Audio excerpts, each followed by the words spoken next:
See how simple that was, Frankie? I know, huh? I was expecting. I was like, oh my god. There's no big fanfare. There's no crazy I know, nonsense just like, all here. right, screen changed. That's how we do it here on the Long Yeah, there Box you Punk. go. Well, I'm Chris. I am the Long Box Punk. If the loud vest didn't give it away, he is Frankie B. Washington. Hey, Frankie, what's going on, everybody? man, I'm so glad that this worked out. We've been trying to get a Yes. hold of each other for quite a while now, Oh um, man, whew, but the here we are. life, the We made life. it.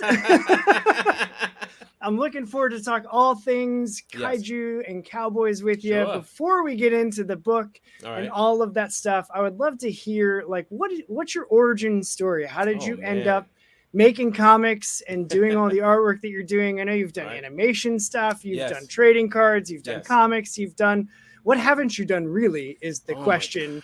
But like how did you end up making this series specifically Wow. with Matthew in Mm. 2024? Whew. Well, jeez. All right. Well, I'm a Boston boy. I grew up in Boston, a little place called JP, Jamaica Plain, and I'm a child of the '70s and '80s. So I was born in '70, and then my journey began. I I've always had an active imagination, and one of the earliest stories I remember, and trust me, I don't have the best of memories. I want to be honest with folks. I my visual sense of things, I get little images of Mm, past things, and they come in, and I go, okay, I remember that kind of thing. But just to give a warning, my memory is kind of scattered sometimes, but I do remember certain key little things. And one of the most key moments for me was my mom when she went shopping, and she came home with the groceries and stuff. And what would happen is that she's putting the groceries away, she would tear the bag, the paper mm. bag and stuff, and then hand it to me and say, "Okay, boy, just draw." And I would just draw. I just had a very That's active, cool. vivid imagination, and I mean, pretty much, I would just draw all kind of weird, wild things. But it made me happy. It felt good to draw. It felt very natural. Mm. And I remember, God, now the first comic book I remember was a Spider-Man. Okay. Now I remember where I grew up in the projects, and I remember in the projects there used to be the store, but the guy had taken a old school bus and converted it into a Oh store. wow. Okay. So that when you walked in the back, like there was a stairs leading up to the to the back door, you go in and all of a sudden there'll be the counter and everything, and he had a store, and he had a what do you call it, the spinner rack. Yep. And I Okay. remember getting a Spider-Man. I do not recall what issue of Spider-Man it was, but it was a Spider-Man comic. So I got it, and I remember I was really fascinated by it, and that was sort of the start where I did the classic thing, tracing, Yep. trying to get a sense of the characters and stuff like that. But it didn't fill me with that kind of like enthusiasm or something. I Mm. was still searching, and then finally this thing called Creature Double Feature popped up. WLVI Okay. 56 popped up and in my life, and it was something that introduced Godzilla. It introduced Gamera. It introduced Johnny Sacco and his flying robot. It introduced all these wonderful giant creatures. I mean, I remember King Kong, but also this was such a new kind of thing where it was Mm. just fantastical. The Yeah. creatures were just over the top kind of thing, and I was really just blown away by it. I just was like, wow, man, I want to do that. I want to be the person that draws these creatures, and just in Japan, as a Yeah. kid, your mind's all flighty and whatever. So that was the first step, and then I remember the first Mattel Shogun Warriors commercial with the robots, Okay. and that started coming on TV, and then after that was a TV series called Force Five. Now, people who live in the Northeast, I think Force Five aired here, but I think also in New York and other places as well. But it was a compilation, like Monday through Friday, of various super robot shows. So on Monday there was Vanguard Ace. On Tuesday was Get a Robo G, but they called it Star Avengers. Wednesday was Star Zinger, but it was called Space Cateers here. Okay. And then the Thursday was Grandizer, and I believe Friday was Guy King. And I remember, and those used to come on early morning, like so before school and whatever. And I remember watching them, plus Battle of the Planets and stuff like that. Sure. Watching them, and it just that took it to the next level. So there was like this transition where it was like Creature Don't Feature, giant Kaijus and whatever, and then all of a sudden these super robots, and I was just like, oh my god, this is what I want to do. I want to draw this stuff, and I think that was a start. the real magical moment for me was when my mom took me to a place called Child World. Child World was in a place located in Dedham, Mass. And she had taken me there and stuff because I was like, oh, I want these figures and whatever. And she's like, all right, I'll take you, boy. So she took me, and I remember walking through the door in Child World, and there was a spinner rack. And right in that spinner rack, they used to have, I feel like they were selling comic books 10 to a bag for $5. Okay. That's awesome. I feel that feels just about right. And I remember the first thing was that issue 1 of Shogun Warriors by Herb Trimpe and Doug Moonage. And I saw that, and that was it. I was like, oh my God. I was like, oh, Ma. I remember begging her, and she said, okay, $5. She got it for me, and then she got me a couple of Shogun Warriors. And I remember just staring at that comic book for like, it was the longest time, peering over the pages, seeing these giant robots and these monsters, but done by Marvel Comics. Like they were actually printed, newsprint, Marvel Comics. And I was like, it's being done here, so I won't have to go to Japan. Right. Right. It's now here in America, and I could do this. And so that was the start of it. And then from there, I just pretty much, drew school, high school, and stuff like that. I just drew. I had a lot of lofty ideas. Originally, I thought I was going to go in the Air Force. I was really into robots, but I lacked. My math was just horrible. I just wasn't one of those people who could really grasp math really good. Great in everything else, but math was always this thing where I just would geometry stop. Like my brain would just be like, okay, you put a letter in there. That ain't working for me, man. So anyway, so what happened was, the good thing was that I had great teachers and mentors who, while I was in high school, they were like, okay, this kid draws a lot. He does his schoolwork and stuff like that, but he draws a lot. Let's try to get him into programs. And at the time, they had all these programs, like Saturday programs at Mass College of Art. Sign them up. Yeah. And they signed me up, and I went there, and I went on the Saturdays and stuff, and would go into school and whatever, and work with some of these other students that were at Mass College of Art doing things and whatever. And it was slowly, the bug was being planted, and then they finally put me in another program that was much more elevated, where it was more into illustration. And so I was doing drawings and stuff like that. And then finally, at this particular program, which was part of my school as well, they had God, it was crazy. Now, I'm just going to say this. I wasn't a bad kid. I was more mischievous. I always say I was more of a low Okay. key. Yeah. I was mischievous. Yep. But, so I was always on the lookout, like, of whether or not I was going to get in trouble. You always get that feeling like, oh, man, if they call me in the office, I'm getting in trouble. Yeah. That was just my mindset. What did I do? Now my mind's like, what did I do? So I remember they said, come here, Washington, come on. So I walk with the guy. I'm all scared. I'm sweating bricks. He said, come on, let's go. He doesn't tell me what's going on. He leads me to a room. There's all these adults sitting, like, at a square table, quiet. And I walk in and stuff, and I'm just like, all right. I'm just sort of, looking around, and they're like, all right, Mr. Washington. I'm like, hello, hi. They go, all right. Well, we just want to just tell you that you have received a scholarship to go to art school. What school would you like to go to? And I was like, jeez. Huh? And I was like, are you serious? They were like, yeah. So just whatever schools. And I remember the Joe Kubert School. I believe they reached out to me. But also some other schools that were locally in Massachusetts, like in Boston. And so I was like, oh, man, I don't want to leave Mass. I just was like, I didn't want to leave. I didn't want to go to New Jersey, man. I just was like, nah, I don't want to go. So that was it. I was just more afraid of leaving Massachusetts. So I was like, okay. So I went to a couple of schools. It was an architect school. And I was like, I'm not an architect. That's too linear for me. Yeah. Mass College of Art felt more like for a degree, like if you want to be a teacher, that kind of thing. And I was like, I don't know. And then finally there was this other school called Butera School of Art. And I remember walking in, and I had my samples and stuff. And I remember the teacher, who I ended up calling him father, one of my fathers, who was a mentor as well, where he just was he's an old Army guy. And he just said, well, kid, he's like, let's see what you got. He's like, you like comics? I was like, yeah, I like comics. He's like, okay. He said, well, here's the thing. Our school focuses on artists making a living. I said, okay. He said, no. What I'm telling you is that our school focuses on artists who can make a living and make money. And I said, that sounds great to me. He said, good. If you have the mindset and you can hustle hard, then you can make money while you're drawing. And I said, okay, sign me up. And he did. And he signed me up. And it was a 3-year school. went through it, and I left it. I remember like during that time I was doing security, putting myself through school and whatever, paying bills and whatever. And then I remember like my security company was like, "Hey, Washington, you're really good.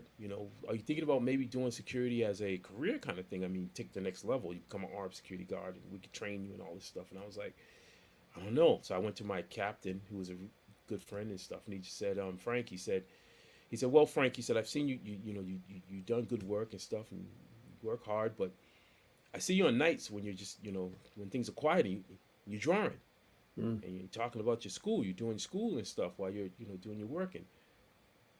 And I said, "Yeah." And he said, "Okay." He said, "Why'd you go to school?" And I said, "I want to be an artist." He said, "Okay, you already answered your question. Now get out there and make it happen." Man. And so I left my job. Yeah, I was working. Actually, no, that's untrue. What I did was I was working part time. There was a production company, brand new production company out in Waltham, movie film company, and they had for whatever reason they pulled me on to do some storyboards for a film. So I was doing part time with them, and then finally I went to them and talked to them. I said, "Look," I said, I need some more work. I need some more time and whatever. So can I come on full time?" And they said, "Sure, come on full time." So I left the security and worked full time with them. I got to work on 2 films that were put out by Miramax, and that was fun. It was really cool seeing how like the mechanics of filmmaking and how production and that kind of stuff was done, and it was really enlightening. So that was the first place, and then from there I bounced out of there, and one of my teachers was like, "Hey, look, there's an animation studio that's looking for a storyboard artist and a concept artist. Why don't you go on over there and check it out?" So I said, "Okay." And there was a production company called Olive Jar Animation in Brighton. They're gone. But they did a lot, at the time, they were doing a lot of stuff for MTV, a lot of TV commercials, things like that. Okay. A lot of talented people, really talented. I mean, some of my roommates who I ended up having, those guys, one of my roommates, Andy Ristano, what show was he? Did he, Adventure Time. He got an Emmy on Adventure Time, and That's some crazy. of my other roommates ended up leaving once they left. They had worked on King of the Hill and that kind of stuff. So I was surrounded by a lot of talented, future talent, the people, different styles, stuff that I wasn't even drawing and stuff like that. I still was in the mindset of comic books, but there was a part of me where I was really like I was still at that place where I wasn't as loose with my drawing. Like there's people who sort of labor over their work and they get too. And I remember one of the directors at the animation studio sort of put me to the test, and he was like, "Look, Frank, you got to relax. You got to relax your work." So what he would do is do these tests where he would draw weird shapes and say, "Make something, draw something, draw the Hulk, make the Hulk out of the squiggly line," and I would make the Hulk out of a squiggly line. It was, I was challenging, but I didn't. He said, "Yeah." He said, "Think in the terms of loosening your mindset. So get fluid with your work. Make sure that your sense of fluidity. So it's not just hard, static art. You're approaching it from the standpoint of just this cement, where he was just like, you got to sort of flow like water a little bit, And so I worked on a lot of cool projects at Olive Jar Animation. Like I said, a lot of talent. I got to hang out with a lot of different people. I even tried to do some inking in the animation, but I found that I just didn't have that heart. Like that was also a learning experience where I think a lot of artists out there, people tend to, when they hear the word artist, they go immediately, "Oh man, you could do everything. You could do all this." And I think one of the things about it is that even in the art industry, people specialize in certain things. They get really good at something. That doesn't mean they can do something else. Like if I'm someone who works in oil paint and stuff like that, they probably really good oil painter. They may not be that strong like doing pen ink illustration, but they're really great. Like they're really great like oil painting. Like the oil painting, but when they get to like pen and ink, they may just kind of struggle. So the same thing. It's like I learned that I was like, and my heart wasn't into being an animator. I didn't want to be an animator. I was a person who loved sequential art. I loved the sense of telling a visual story. In laying out now, challenging myself to be able to get as much information in those panels so that somebody, literally, if there was no words, you'd be able to go, Oh wow, okay, I get the whole boom, bing, and then that's it. That was always my dream. That was always the thing that kind of forced me to be like, I can do better. I can do better, better, better. So I did that. I did some concept work there as well, and it was fun. I was on a freelance kind of basis. So I was constantly working with them for a bit. They had me on a, in animation, they kind of sign you on the contracts and Hmm. stuff. They were like, oh yeah, 2 months. 2 months you work here, 3 months you work here, half a year, that kind of thing. Okay. But then the final time that I worked there, the last gig I did was for Universal theme park. Universal's, it was when the Hulk and Doctor Doom ride first came. I Okay. never forget I had to sign a NDA and stuff because I was working on doing some of the concept artwork for the animation. I guess there's an animated short Yep. that runs while the ride. So yeah, that Yeah. Oliver did that. That's awesome. So I was in that process of design. So I get that fun. So I got to draw Zeppelin, not Ze- I think Zeppelins and stuff like that, and various environmental stuff, plus a couple of Hulk stuff. Got to do because they asked what was great about the thing I love about that kind of studio element is that there's that sense of like they go, well, everyone draws something, and then we'll all lay the drawings out, and then they'll see what who's very That's close to what's cool. needed. Yeah, Yeah. that's something that's very powerful for me because, and that's why it's kind of continued in my life with me and Matthew and Kaijus and Cowboys. It's like I've been very fortunate to been able to work in a studio kind of element with other super talented people. Yeah.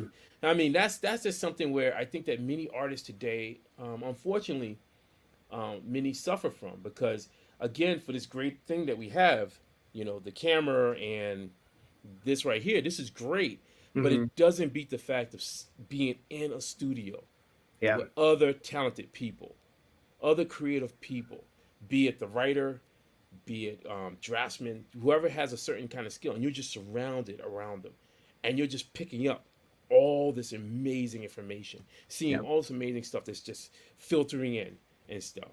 What you don't need gets shot out, but what you need gets soaked right in.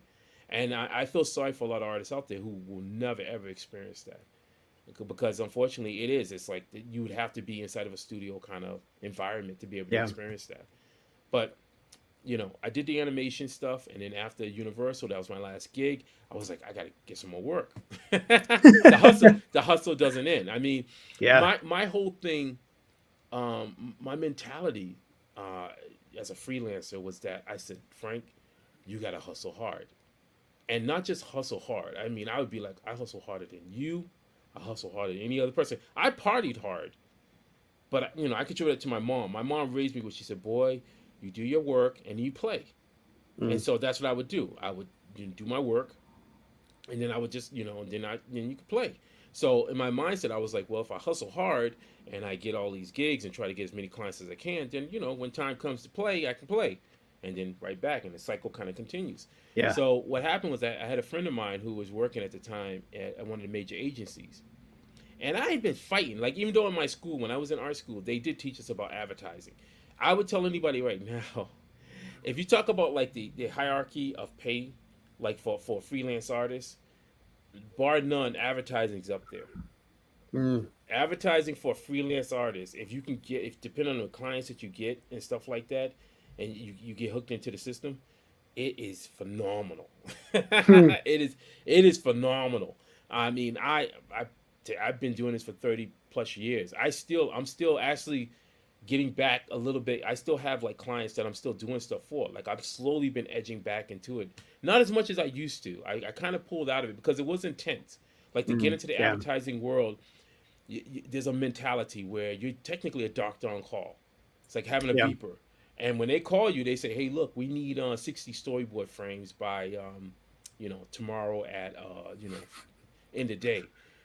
What do you do? You know, Yeah. but you do those 50 frames, you're making thousands of dollars. And I'm not lying. I'm just telling you straight up. That's Yeah. You're making thousands of dollars in a short amount of time. But you may not get sleep. But and that's the thing. That was the difference where I said like between a comic book artist and someone like a commercial illustrator. A commercial illustrator, and that's actually what I went to school for.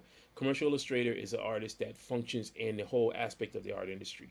That would be the Mm. terminology of it. That means that you can do anything. You can work in any aspect of it. You could do toys. You could do whatever's needed. The job needs done, depending on what level of what your skill set is. You could do logos. You could do.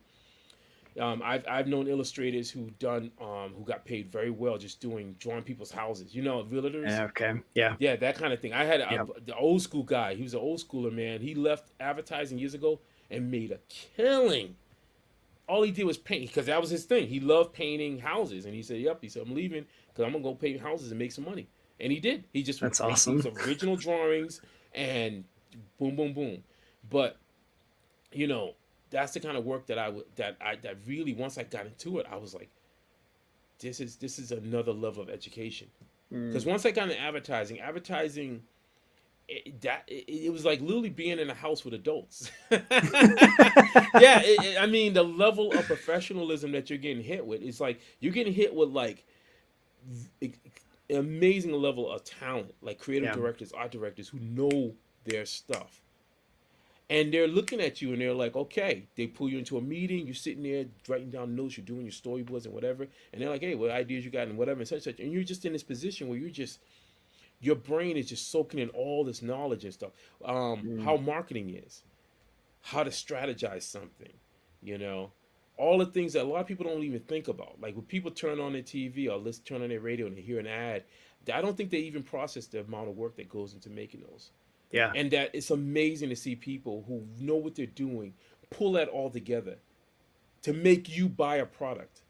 It's mind blowing. I never had an understanding of it until I got into the business. And I was like, okay, there you go. It's more than just the product. Yeah. How do you sell that product to the masses? Yep. And that was my continued schooling right there. But I was getting paid. That was even better. I was getting paid to get school. And my first romp into it, I think, I went through a couple of bumps, man. I had to get my brain readjusted to the fact of advertising life, which is very fast. They want good work, but you got to be fast. Your speed has to be like boom, boom, boom, boom. We can get this done. Yeah. They like thinking artists. They like an artist that can think. You're not just a Xerox machine. Right. A person doesn't just come to you, hand something to you, and then you're like, okay, sure, and then just hand it back out like they push a button. No, they're like, hey, what's going on? Hey, Frank, you got an idea? Whatever. I remember I did my first gigs was for Boston Globe. Was it Boston Globe ad? It was for, I think it was a Globe ad, but it was anyway. I did some storyboards, and they said, yeah, it's gonna be two guys sitting, they're friends in a house, and they're just sitting there and they're talking about something, but then the newspaper lands or whatever. That's all right. And I end up, in my mind, it felt right that I said, I'm going to make a black guy and a white guy. I said, just seemed right. They're two buddies or whatever. I don't put that in there. I just did it. No one told me to do that. I just did it. They liked that idea and ended up getting filmed. So things like that, I didn't get paid for it. Sure. Team effort. Yay. I got paid for my work for doing the service, but I didn't get paid for the idea. But it's sort of like that, where it's like when you're working in advertising in that sense, in a studio element, it's more like you're a team. We all want to win. Because we all win, we all get rewards. That means I get called back for more jobs. Yep. The client is happy, so that means that the agency still has whatever their deal with the client is, which could be thousands, if not millions of dollars. So it's like it's a cycle, and it elevates that sense of you want to win. It's like the Olympics. You don't go there to the Olympics to not lose. I mean, if you go in there to lose, then it's kind of like, why are you there? Right. So it upped this whole mindset, my mindset, where I was like, this is great. I want to be around people who bring their A game. I'm going to bring 200%, and I'm going to look over and look at my teammate, and they're bringing the 200%. Even if we don't make it, if we don't win, at least I know that we all did 200%. That's all I care about. I don't care about the fact that whether or not we make first. I just care about the fact that we all gave 200% to get to where we need to get to. Yeah. And nobody on the team is giving lesser than that. And so that was my start. And then once I got in there, I just flew. At one point I had a lot of clients. Man, I had big clients like in Boston, of course, but then New York. I ended up hooking up with like a rep agency in New York. They would get me tons of work. LA, abroad in the UK. It was crazy. It was a crazy time. I got to travel. I did some traveling. I did a lot of different things. Um, it was fun, but still, there was that part of me that I kind of missed comics. I still love comics, and I still love Yeah. just that aspect of doing fantasy, or just fantasy, just anything that dealt with just that like a release from advertising. Because as much as it taught me stuff, and I definitely have great words to say about advertising, I'm doing products. Right. Right. and there's those rare sunshine moments where you get to work on some cool advertising projects. Like I got to work on Transformers. I never That's forget when cool. Transformers, the movie, the first one came out.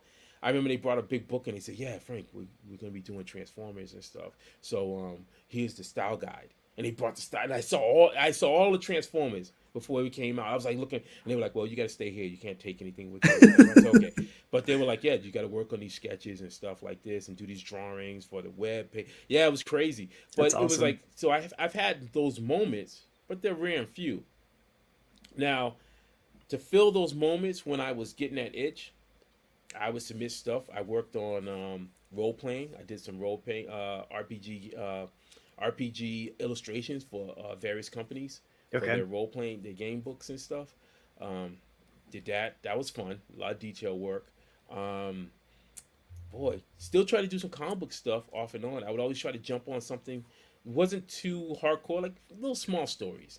Sure. 5 pages, 10 pages, that kind of thing, just to feel that connection back to comics because I truly do love comic books. I even tried. I had a couple of friends who worked in the comic book industry. I even tried to talk um, to some editors and stuff. I think there was editors from DC. I have rejection notices from Marvel and from a couple Mm. other places.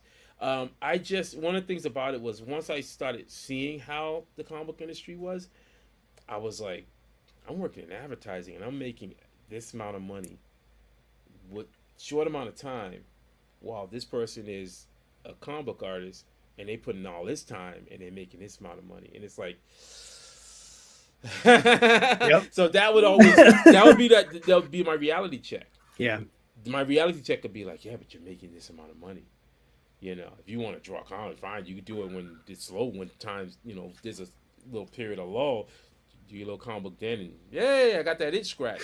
But I couldn't really look at comic books as being like a career changing Mm. kind of event for me. So I still was sticking with my advertising stuff, but I would jump on little projects here and there. Somebody, you see some kind of, especially when the internet started kicking in, you see like, what was it? What was that site? Can't think of the name of it. It was one. It was a famous site where people can go on for comic books, looking for comic book artists and stuff like that. Okay. Can't think of the name of it. It's right there too on the tip of my tongue. But anyway, I used to go in there. They'd be like, "I'm looking for an artist." Okay, cool. Yeah, let's see. I'll do some projects here and there. Yeah, it was all right. Some projects didn't get paid for, but the good Mm. thing was I was making money anyway. So I'm like, all Right. right, there's a few $100 here and there. I'm not gonna cry, spill milk about it. Um, some other projects I remember where I sent original artwork to people, never got anything out of it. So I got the old grifty. So I Yeah. got stuff like that, and so I went through all these different various experiences. Didn't burn my it didn't stain my view on making a comic book. It just was one of those things where I just kind of put the comic book in a place and just said, okay, I'll put you in a little box and Mm. I'll put you away, and then I'll just keep doing what I'm doing. Yeah. And other stuff started popping up, like doing toys. I'm like, oh yeah, I'm doing some toy stuff. That's cool. Do that. Trading cards. Got into that. Like sketch cards. Sketch cards was something that back in 2009, I didn't even know it even existed. Mm. I Okay. happened to, and this is another thing too. I know I'm all over the place, but I love it. I try to tell a lot of artists out there that because they're always I get DMs. I tell people that I'm not trying to pop myself or whatever. I don't even know why people even DM me or whatever. I don't consider myself that famous or whatever. But even in the early stages of the internet, I would just post my work. I've always had a sort of nonchalant kind of view on art and stuff. I am a old school artist. I believe I came up during the time of graffiti, Hmm. artists who would just paint something and you never knew who the artist was. That's my mentality. I just say artists to be seen and whatever, and the artist is kind of, if you don't even know who the artist is, okay, that's cool. You don't know the artist. There's my work. You can see it for itself. Whatever feeling you get from it, that's cool. I'm on to my next piece. That's my mentality. I've always had that kind of viewpoint. So when the internet started kicking into gear, I said, "Oh, I'm just gonna put my stuff up. I don't care. Whatever, put it up." I never got into the whole point of whether asking people, "Oh, do you think this is nice?" And none of that. I just put it up. You like it, you like it. You don't, you don't. And I would just do that, and then people started liking certain things. Okay, cool. You like that? Cool. Thank you very much. I'm always appreciative because I am. When someone takes the time to stop by and take a look at my artwork, I'm very appreciative of that because you didn't have to take the time. It's almost like I try to imagine somebody coming to, like, if you had a gallery and they come into the door and they come into the gallery, then I say, "Hey, how you doing? What's going on? Thanks for stopping by," whatever. So I'm very appreciative of that. If somebody doesn't come, okay, no problem, whatever, it is what it is, you know? So I always had that approach, and I always tell artists today, I'm like, you're sitting there and you're doing all this thing, asking people. The whole point of being an artist is almost like a rebel, man. You just do it. Just do it. Yeah. Just do it. And I'm not just saying just showing like, prelim work. Because sometimes I tell artists, it's nice to show prelim stuff, but you want to be able to show your best foot. My teachers always said, put your best foot out there. Mm-hmm. Let people see what your final artwork is. If you want to take them through the process, fine, that's great too. But you want to at least put your best foot out. You don't want to just be like, well, this is an idea I concepted, and then, okay, you put that out there. 3 years later, yeah, I'm still working on that concept. I just finished a leg, and then it's like, and so I'm always very honest with you. I'm like, if you're gonna show your artwork, show the best that you have. Yeah. Don't go in it with the expectation of somehow people coming in and whatever, giving their critiques and whatever. If people critique, then fine, you take it, be gracious about it, whatever. But don't allow that to affect the fact of who you are as an artist, because you're still growing. You're still trying to understand things, trying to work it out yourself. Yeah. The thing about it is that we live in such a world where, I feel like there's people, when they critique stuff, they're taking it from a standpoint, okay, fine, you may like something. Like, I can look at something and go, okay, yeah, like, and I'm not picking on him, but I did see him once, Jim Lee, in person. Okay. And I go, yeah, I like Jim Lee. Okay, cool, you like Jim Lee. But I can't use Jim Lee as my barometer for other artists. Right. Yeah. I grew up in a time where I saw and I was exposed to all kinds of art. I saw zines. I saw, and I still have some, these beautiful zines where people would handwrite. You can't even read half the stuff. Yeah. But it was their truth. It was their truth. And I hope that we can eventually get back to that point that this is the person's truth. You need to find what your voice is. What are you saying with your artwork? Are you truly passionate about it? Are you just trying to make money? Are you trying to emulate one of your heroes out there? Yeah. And in case you're technically trying to become a carbon copy of somebody who's already out there, no. You need to find what your voice is. I understand if you see someone's artwork, like there's a lot of artists that I admire. Jack Kirby's at the top of the list. Herb Trimpe. I got to meet him many times. I call him Dad. Yeah, I love his work, the energy in his work. Frank Robbins is another one. Go Nage is the godfather of Super Robot. I mean, there's a lot who I can look at and I go, man, they inspire me, whatever. Mm-hmm. But never in my mind was I trying to be like, well, let me use the book. I got to try to draw exactly like. I would never ever have that. I think that was another reason why I sort of pushed back against a lot of comic book stuff, because I ran into people who were so-called editors who tried that crap. Yeah. Well, excuse me. And now clearly I was showing them my artwork, and they'd be like, can you draw like, and then they'll put out Jim Lee's work. Can you draw like, don't do that. Yeah. That's not helpful. If you are a true, it's almost like when I think of an editor, I almost think of somebody who's one of like those people, the talent searchers, the ones who go for like the sports, like the NBA or whatever. You think they're sitting there and they're like, whatever? No, they look and they see talent, and they go, we could do something with that. That's different. It's very unique. Let's see if we can work with that. Don't go there and try to find like, well, Jim Lee just put out a book. Let's try to see if we can find Jim Lee's clone. Yeah. And see if we can sell. Because if that's what you're trying to do, fine. You may make some bucks in the short run, but in the long run, it's gonna dwindle off. And that poor artist that has to go through that. Yeah. What have you done to their voice? Now they don't even know. Now they're all confused and whatever because they don't know. They're like, hey, they probably might have had a very interesting, very unique style, but you've killed it. Yep. You've killed it because you've dared to come in and tell them to emulate something. So my whole point is that I always tell artists, regardless of what, put your stuff out there. Feel good. Just be like, hey, I'm just putting it out there. I'm just sharing it. That's it, and move on. And keep drawing and drawing and drawing. I draw every single day. Let's go. Yeah. I do, and it's just you find that you learn new things. I love the fact of a lot of these artists out there now that are posting stuff. I love seeing artists that are sharing stuff. I've learned new techniques from looking at other artists out here. I'm like, oh wow, I didn't know I could do that. Research, jeez, I've been doing this business all this time, and I just learning this. Yeah, sometimes I'll be like that, and it's just. But see, that's a wonderful thing. That shows that I am not too old to still learn. I'm going to be turning 54 this month. Well, happy early birthday. I know, huh? I know, and I'm just like, I want to feel that there's that there's gonna be a continuation. I think I'm in that mindset of legacy in a weird way. Yeah, a legacy kind of thing that John Stan Lee. Stan Lee's gone.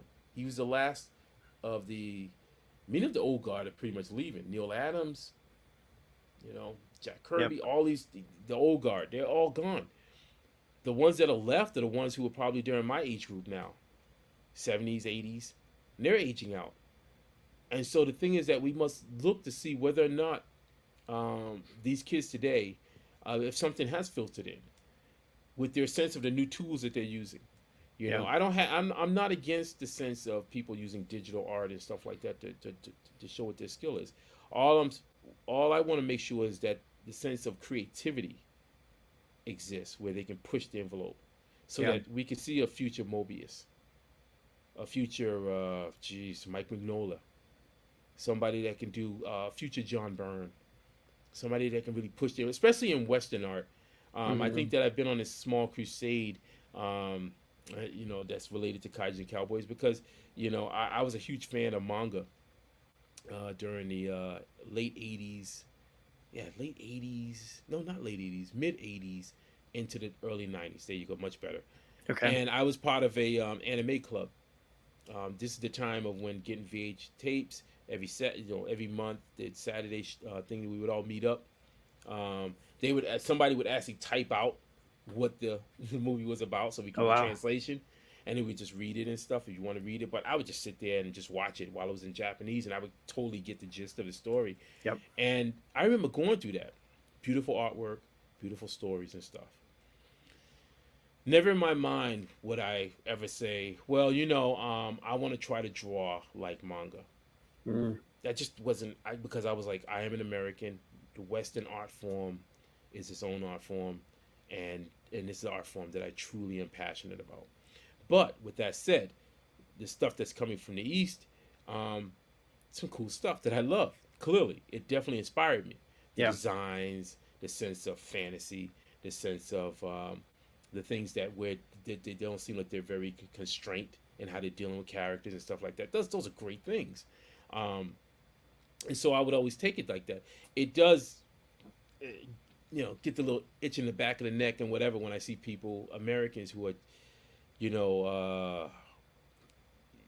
totally, overly enthusiastic about the sense of what manga in comparison to what American Western style of art is.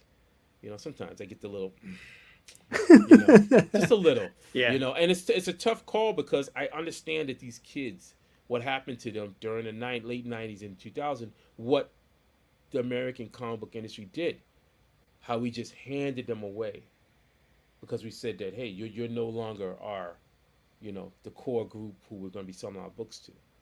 So they pushed them away so that gaming got them, and then manga said, well, we're not changing the formula, so come on over, kids. Yep. And they did.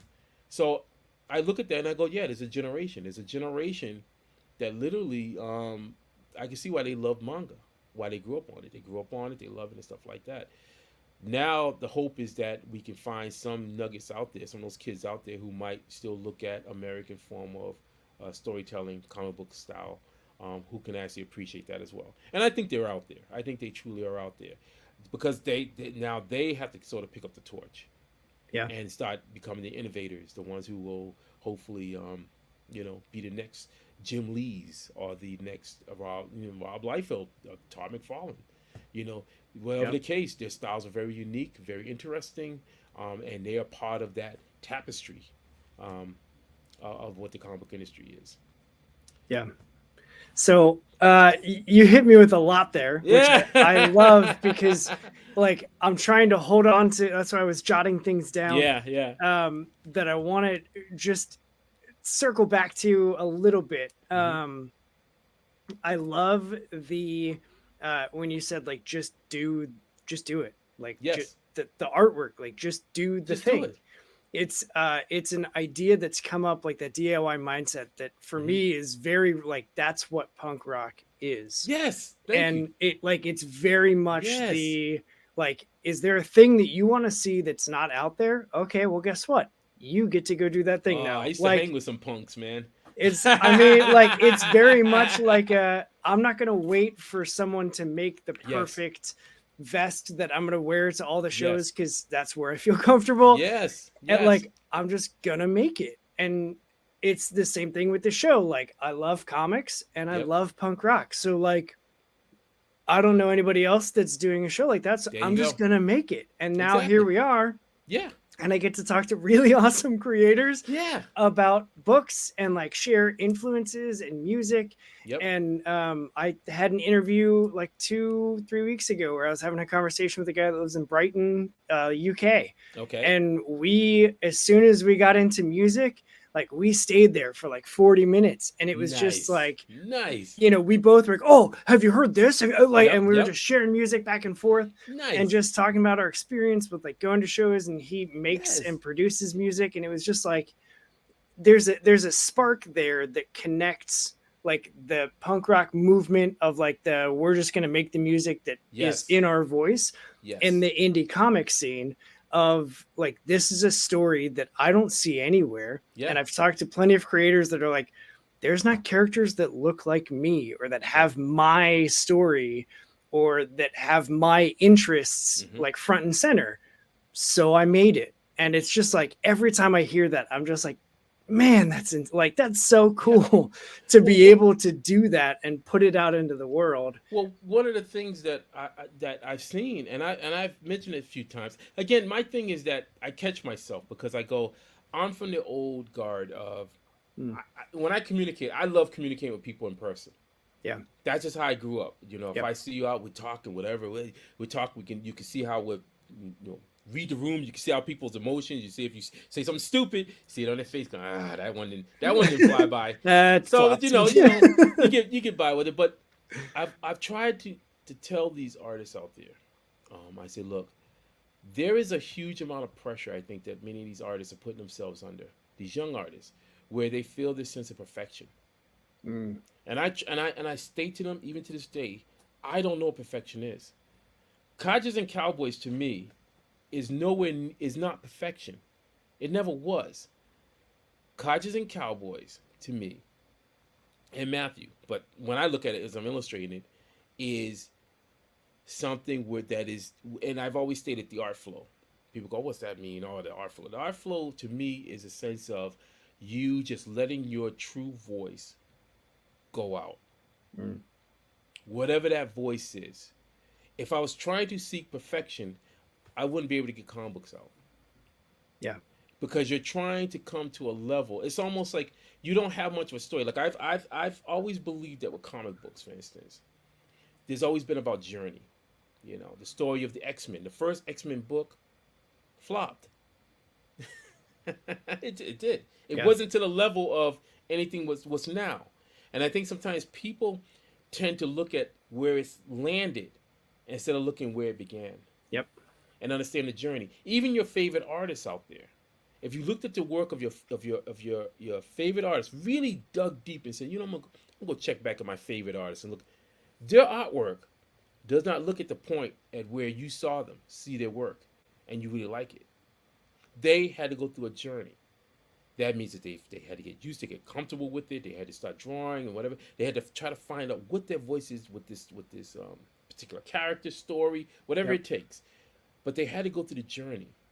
And so I try to express to many artists out there, young artists, that you're getting into this whole sense of thought of saying, okay, well, this first book got to be perfect. So now time goes by, more time, you know. The thing about comic books has always been, and I'll say this, it was a cheap form of entertainment that dealt with volume. That meant that they were able to get comic books out monthly. Keep putting them out.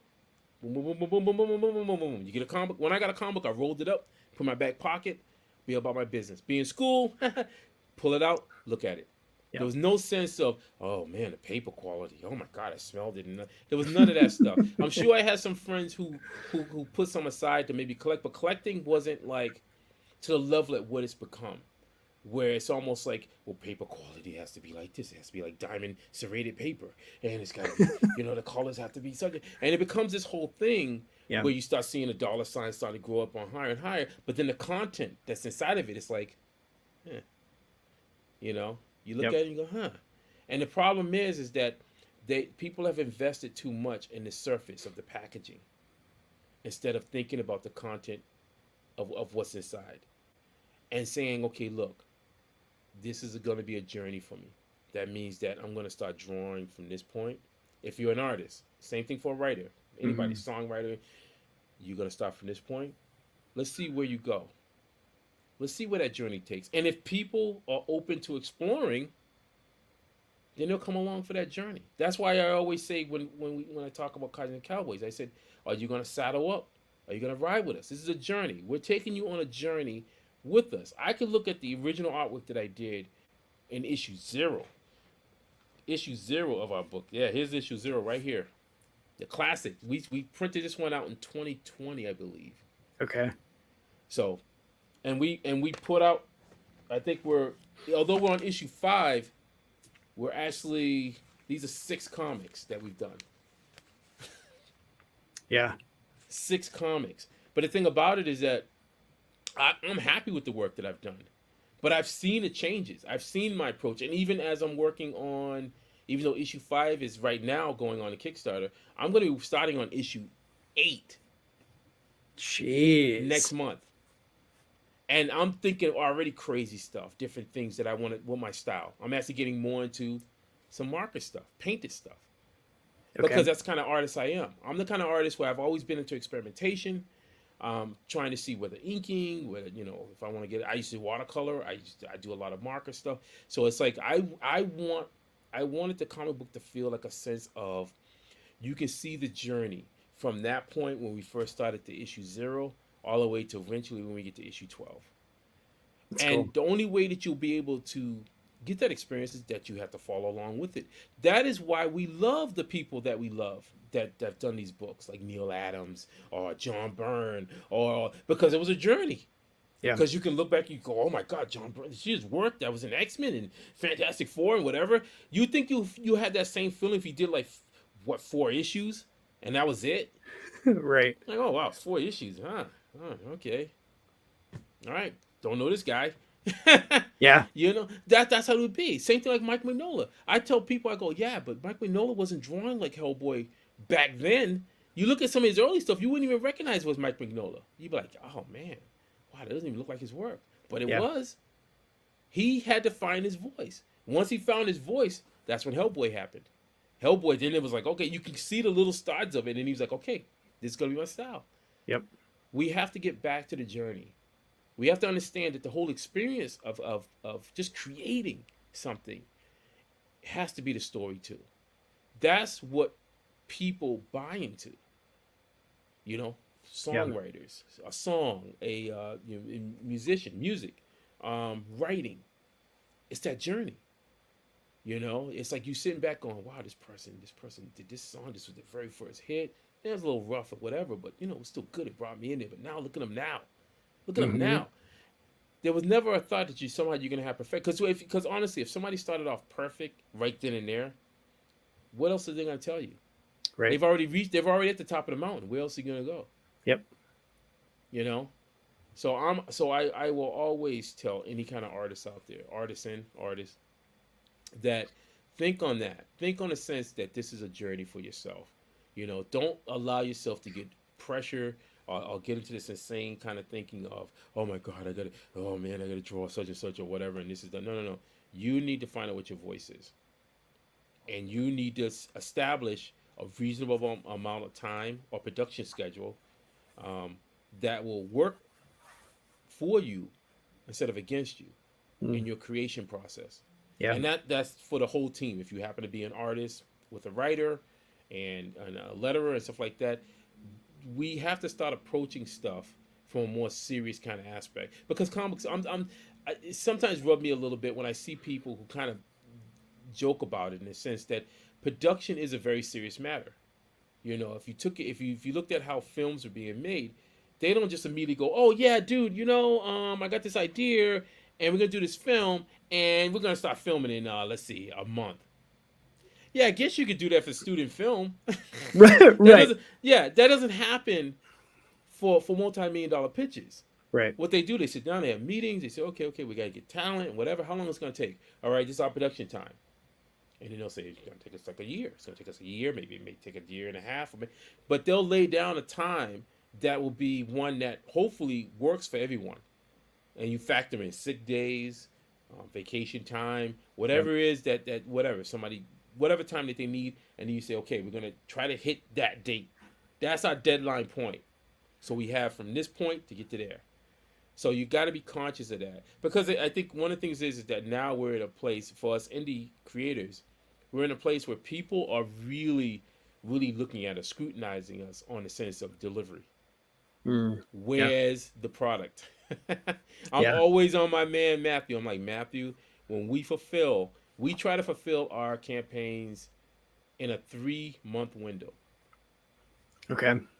So as soon as our campaign ends, we have a 3-month window that we want to try to get that work out. If something comes up, we immediately start putting out updates to people, let people know what the situation is. But ideally, we want to try to hit our 3-month window, inside that window of getting stuff out to fulfillment, because then it builds up a sense of that we're loyal, Yeah. loyal to our fandom, and then as well as showing that we're consistent. Yep. And these are the things that we have to bring into this as creators. That's business. I see a lot of people that enter into comic books who they come from the aspect of wanting to create, and I love that. I'm in the same boat. I want to create, but also in the back of your mind, you understand this is a business. Anytime that you are asking people to dig into their pocket and pull out money, it's business. You Yep. can't escape it. You can't put lipstick on it and call it something else. You can't do none of that stuff. It's business, and you need to adhere to the rules of business. That means that people need to get the product out at a reasonable time. Try to think of yourself. I try to put, because I also buy a lot of crowdfunded books as well. I've slowed down because I've gotten some that kind of left me kind of. Yep. Yep. There have been a few. Yeah. Yeah, and that sucks. It sucks because it's Yeah. one of those things where again, it's the cover artwork or something. You go, oh, that looks really good, and then you just. And I'm not talking from small people. I Sure. mean, I'll screw it. I'll say it right now. I just got something from Legendary. They did the new Yeah. Godzilla times Kong. I did that, Yeah. right? It just left me a little. That's it. I don't like to throw shade on any people out there. I get it. My issue when I looked at it as an artist is I said my feeling is that I felt that they rushed the artists, because that's Mm. what it looked like. It looked like the artwork was highly rushed. To a place where they were just like, okay, we're gonna try to get this out quick, and whatever. And that's what it felt like. And I was like, okay, I don't. And it's messed up because I've already backed their new one for Pacific Rim, Oh yeah. and I'm praying that it's hopefully it's of some more quality. But it's kind of sad to see that, because I feel for my artist brothers and sisters out there that are doing work for these companies and stuff like that, and getting hit with insane deadlines in Yeah. which they got to cut corners. And it's like, it shouldn't have to be that way. If you had an adequate production schedule and you give people enough time, let people do what they do best, and Yeah. don't rush them. Don't treat it like this is advertising. working in advertising is not like working on a comic book. Advertising, fast paced, you're creating artwork to help sell to a client. It's product. You got to Yep. make it look good, Yep. but it's not like something that you would see like in a comic book. A comic book is a totally different animal. Comic book to me is a paper form of a film, a TV show, or something like that. I mean, that's what I think when I'm drawing. It's like a film. Yeah. So you got to have adequate time to work on that. And so, yeah, it left me a little. Did you see it? Did you check it out? So I wasn't able to do the full, like, I'll take all the things, Yeah. but I at least wanted to get the Hunt. So I got that one. I haven't read it yet. All right. But I got it, and just flipping through it, I was like, Mhm. man, there's a lot of artwork. Like, anytime I think you have kaiju Yeah. or like giant battles of anything, like Yeah. any other Godzilla book that I've ever read, there's just a ton of like mayhem and Yeah. destruction, and like the details have to be there because that's what makes it. Yeah. And so, like, hearing you say that now, I'm like, It's rough because I'm coming from a standpoint of an artist. Yeah. And trust me, I look at working in advertising. We all had to do what we had to do. There's times when the deadlines kind of pushed. You got to do what you got to do. Yep. To get it out there. I understand that, but it's just kind of like when I look at it and I'm like, that looks rushed. That's the heartbreaking thing as an artist looking at somebody's work going, that's rushed. If I was an art director, I'd be like, that was rushed. They put in a little whatever this and that. I don't want to ruin it for you. That's the thing. I don't want to ruin the experience for you. Sure. And you might look at it and you might enjoy it too. I'm just saying as somebody who is looking at it from the eye, the viewpoint of like an artist where I can see some of the tricks of the trade and go, And it's just sad. It's just one of those things where it's like, And that's something that I don't look at the artist because to me, I'm like, were they rushed? Were they given this? Were they told, okay, we got to get this book out because we got this campaign happening and we need it in whatever amount of time? Because, and stuff. So that could be the situation where they were just like, hey, look, we got the campaign coming. We need you guys to bust this out. And they did. They busted out. Yep. I as an artist, especially doing comic book stuff and whatever, it would make me feel sad if I wasn't given an adequate amount of time to be able to do what I do best. Because ideally, you want something that looks good. You want something that's going to look that reflects the artist, it reflects the writer, whole team. You just want the best product out there. Yeah. And when something is just off a little bit, it just ruins it. It's like, oh man. Yeah. But anyway, I don't want to ruin it for you. Yeah, well, I mean, one of the things too, though, is like you've got the experience, you've got the like formal training, doing artwork. You've been in the industry, you've done movies and comics and kaiju. Like you can't help it. It's the same. So my degree is in broadcasting. Ah, there you go. And like video production and everything like that. So I can't turn it off when I go to a movie. Yeah. And see something that's either really well done or really not well done. Yep. And sometimes my wife hates when I go to movies with her because if there's like a certain scene or a shot or a movement or something that like some of them just get me excited. I can't I can't turn that off. And so I'll be like, oh, that's such a freaking, and like no one in the theater is saying anything. And I'm like, Yep. And she'll like elbow me because it's just like, I know what it took to do that shot or that move or whatever. And it's so like, I get it that you can't help but look. And it's even like the more creators that I talk to and the more that I just learn from these conversations, the more that every time I pick up a new book, I'm noticing things that I wouldn't have noticed before this show. Yeah. Like I never thought really about lettering in comics at all. It was just like, oh yeah, like that's just part of the, like the writer does that. I don't know. And then a buddy of mine actually that I went to college with, that's now an editor at one of the smaller publishing companies. I was talking to him at a small con here in my town, and he was like, yeah, like, because he does lettering and editing. Like those are his two things. And so I was like, I don't get it. Like, tell me about lettering.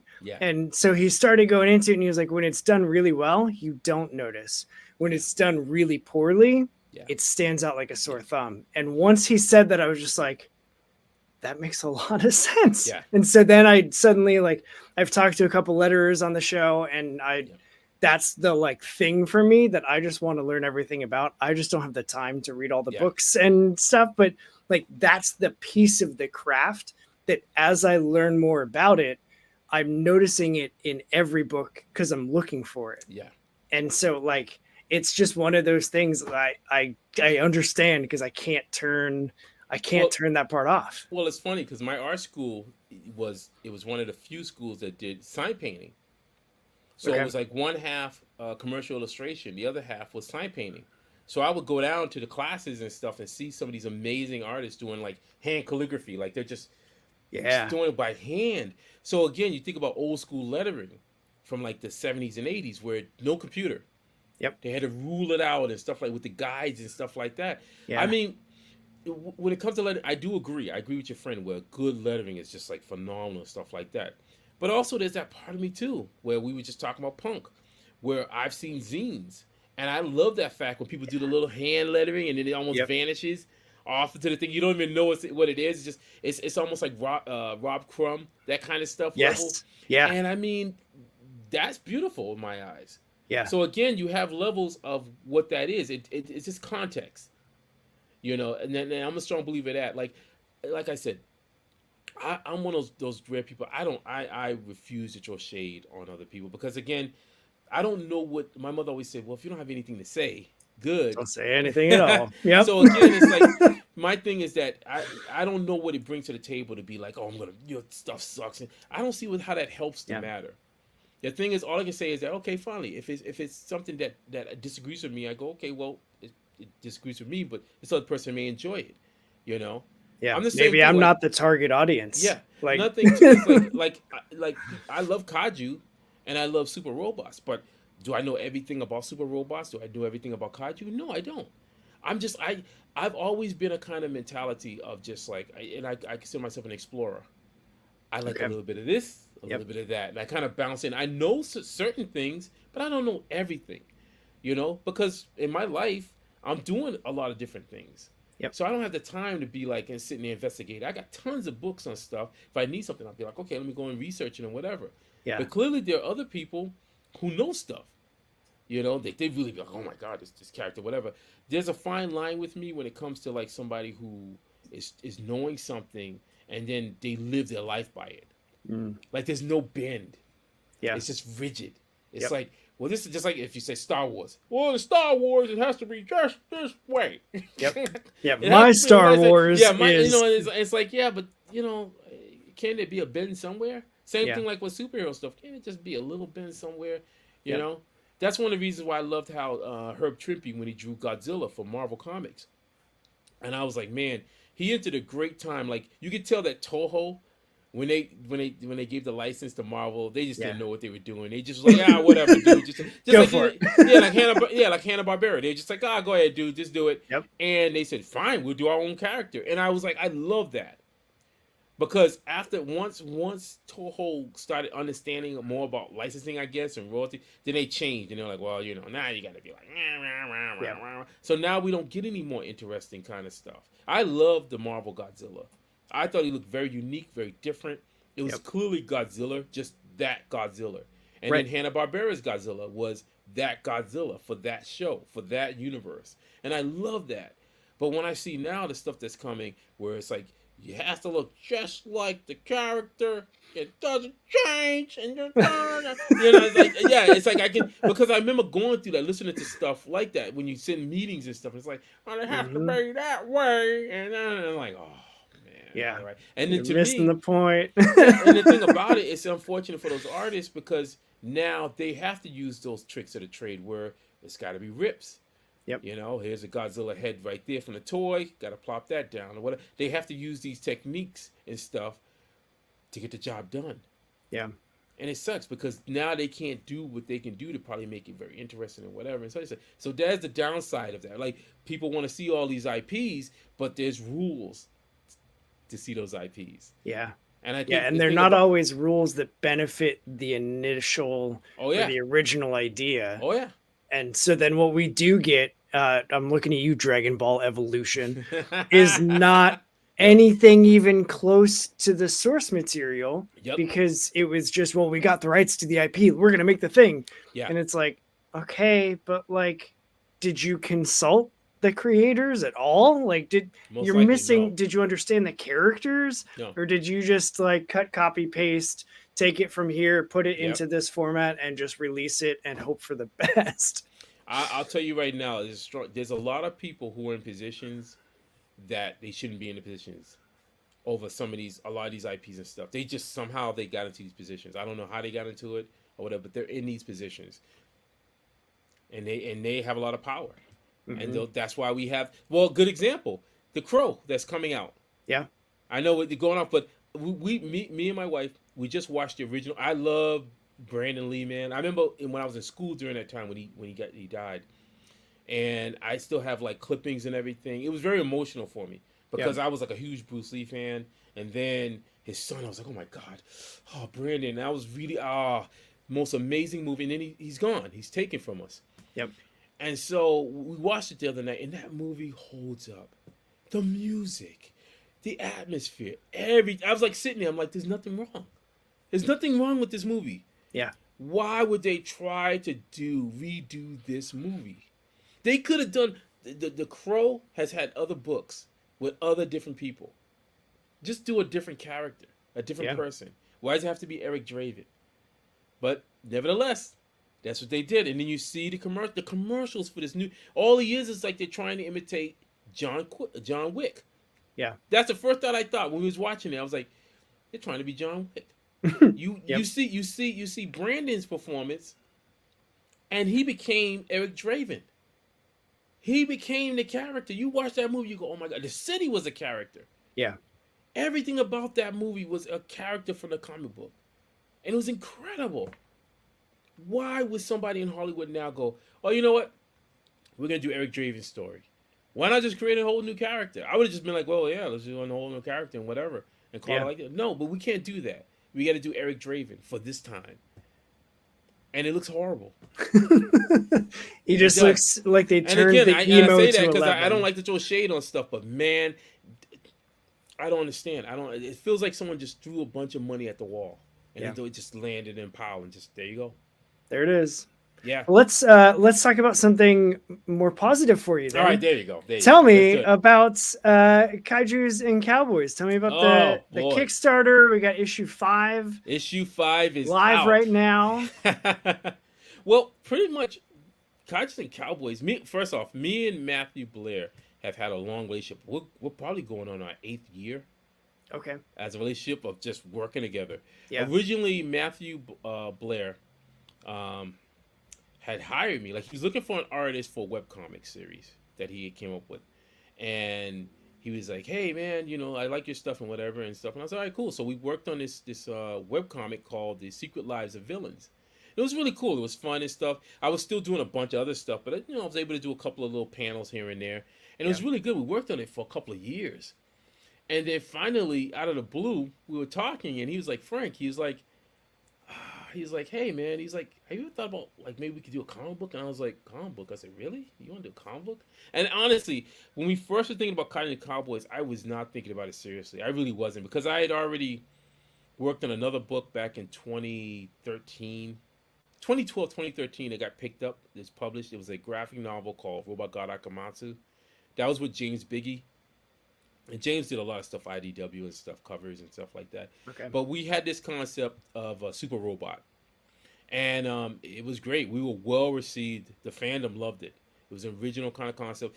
In the sort of footprints, in the footprints of the Shogun Warriors kind of thing. And people loved it.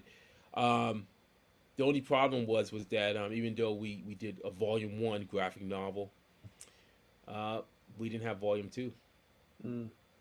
It was a hard lesson to learn. that was the thing. We approached it like fanboys. We created a concept, we worked on the stuff, but we never really thought of the bigger picture of it. Mm. We just saw it in a small kind of sense. We just were like, oh, we're just doing this, whatever, we're gonna do it, whatever. Found a publisher. Publisher actually published it. We got royalties on it and stuff like that. And when people loved it, they loved it. We got interviewed from people across overseas and stuff like that. Loved it. Is there any more? Unfortunately, no. Yeah.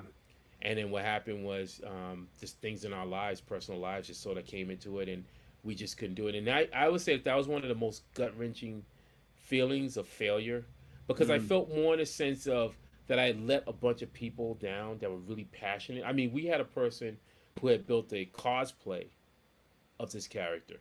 Oh, cool. You know, this woman named Connie. She came to a con we were at dressed as the character. Beautiful cosplay. We had our character featured in the opening of one of the largest comic cons. It was like the mascot for the con That's that awesome. opened in my state, Rhode Island.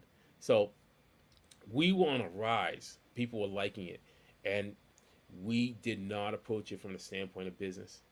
We Mm. just approached it from the sense of, yeah, we're just two guys just creating something, and we didn't think far enough ahead of like what we're gonna do. Like we could have easily have just wrapped up the story to the one off and kind of thing, but we didn't Yeah. even think like that. We were in that frame of mind of, oh, we're gonna create all these stories and there was no plan. So the reason why I'm telling that story is because now years later, after meeting Matt, we're talking about Kaijus Cowboys, and Matt was like, yeah, this idea of a cowboy, maybe he hunts Kaijus, stuff like that. And I was like, huh. So he said that, and then I said, whatever. So I that next night, the night after I hung up and finished talking with him, went to my drawing board, and I saw a glimpse of Clint Eastwood. Love Clint Eastwood. And I said, okay, the man with no name. And then I saw Jet Jaguar, the karate robot from Yeah. Godzilla, and I Yeah. always loved his face. And I said, huh. Yeah, so as this is going on, I'm just drawing. My body's going into automatic, and I'm just drawing Clint Eastwood. And I'm like, I don't like that. It's kind of, I'm still working on it. And then all of a sudden I said, Jack Kirby's Machine Man. Oh And man. that's when Hunter bought B when started taking form. And then it's funny now that, because I was speaking with someone a while ago, and they said, "Wow, that big obnoxious hat that he had." They said, "Did you get that from Vampire Hunter D?" And I said that's funny because I wasn't thinking of Vampire Hunter D. I was just thinking of the absurdity of I wanted to show my sense of homage to manga, because I love manga and anime. I do. Yeah. I'm a huge fan of it. So I wanted to show that sense of the classic kind of just this obnoxious, massive hat Yeah. that would have like a massive medallion in the center with the thing Yep. sticking up. And so that was just an homage to it. But I wanted to, the three ideas was Clint Eastwood, Jet Jaguar, and Jack Kirby's Machine Man. Not the Machine Man afterwards that came, but Jack Kirby's Machine Man. And then Hunter bought B when took form, and I said, "Here's a sketch," and I did some sketches, sent them off to Matthew. He thought it was great. He said, "Let's do this." And so he said, Frank, he said, I can do a 12 issue story. I can do 12. I said, are you sure 12 issues? He said, I can do 12 issues. So he did a whole outline, and then Yeah. we started working on it. That was back in 2019.